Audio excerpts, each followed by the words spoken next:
l'objet de l'étude, plus largement, donc ça concerne le bien-être des collégiens, donc le bien-être des jeunes au collège, mais pas que, autour du collège, dans les activités extrascolaires, à la maison, etc. Avec petit supplément, on va dire, de 2021 qui était nécessaire, qui est le rapport à l'école à la maison, le rapport du coup à l'école en période de confinement.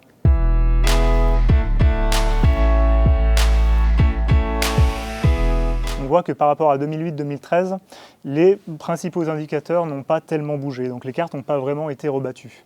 Il y a quand même 75% des élèves interrogés qui aiment au moins un peu aller au collège. En 2010, par exemple, 26% des élèves témoignaient d'un mal-être. Aujourd'hui, donc, on est plutôt à 16%.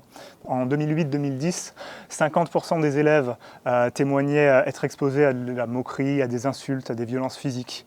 Aujourd'hui, ils sont moins de 30% à témoigner de ce genre de choses. L'école à distance, par contre, là, il y a une vraie différence de fait dans la forme que prennent les cours. Alors il y a du bon et du moins bon qui est apparu par rapport à ça. Le moins bon, c'est qu'on a 66%, enfin un peu moins de 66% des élèves qui témoignent qu'ils ont eu des difficultés pendant ce confinement, c'est-à-dire pendant les cours à distance.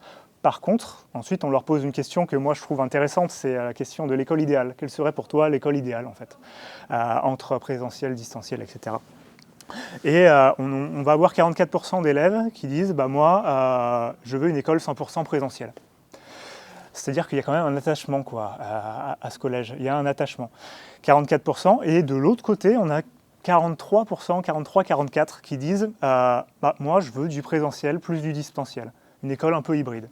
C'est-à-dire que, en fait, de ça on peut tirer deux conclusions, c'est que il y a un attachement au collège, il y a un attachement à l'institution, même si on a eu des difficultés pendant la période de confinement et en cours à la maison. Oui, on a eu des difficultés, mais par contre, le distanciel est intéressant quand même pour 44% des jeunes. C'est-à-dire que quand ça marche bien, quand l'équipement fonctionne bien, quand on arrive bien à suivre les cours, parce que c'est bien fait, que c'est bien préparé, et que nous, derrière, à la maison, on a le matériel nécessaire, en fait, ça fonctionne bien, quoi.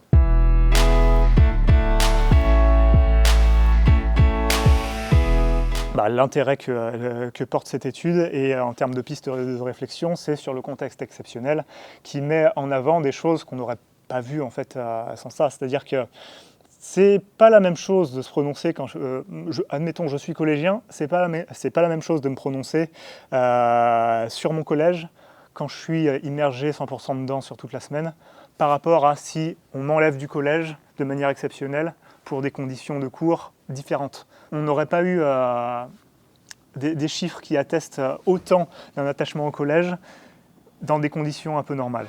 Voilà.